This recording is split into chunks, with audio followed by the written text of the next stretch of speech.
Transcendental meditation, some people say, is not a religion. Before we comment on its authoritative teachings, what would you say about that statement?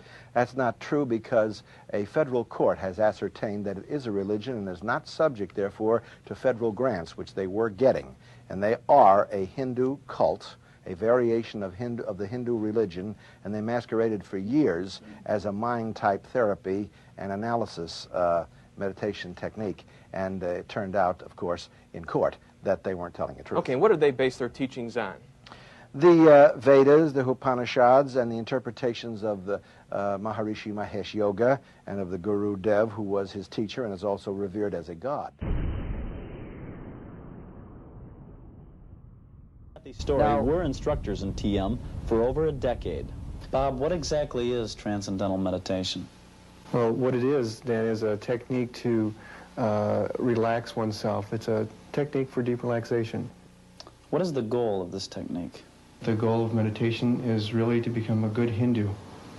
And it's the kind of program that is very scientific, and it has a lot of practical advantages to it, but this is how it's taught. But in essence, it's a technique that brings a person more into the occult, it brings a person more into these forces that are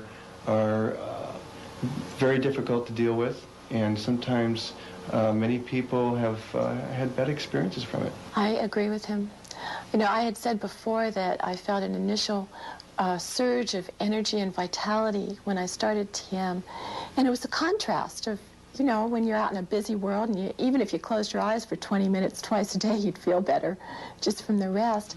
But as time started going on, I was getting spaced out. I was not progressing. I was just sort of standing still and vegetating. I didn't have the vitality and the energy and the life that I feel now. Kathy, you've had some experiences in TM that you felt were not quite right. Could you tell me about them?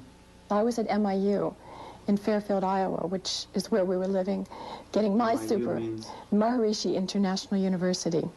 And I was getting my supernormal powers. And I was just with ladies. Maharishi always had it divided up, just ladies, just men, or couples.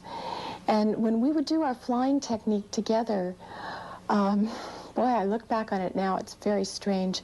It would be like lots of sounds that would come out, yelling and screaming. And I just remember sometimes opening my eyes and sometimes being a part of it. You know, a bunch of girls, we'd be hopping around the room, just screaming our brains out. Very bizarre. But see, the thing that's so strange is we thought it was normal, because it was explained to us that this was release of stress. And the release of stress is a positive thing, because that's what leads you to enlightenment. So we accepted it just as a normal part of the program. People would speak in strange languages, intense emotions, people getting up, jumping up and down, yelling and screaming. Now that you look back at it, what do you think was behind it?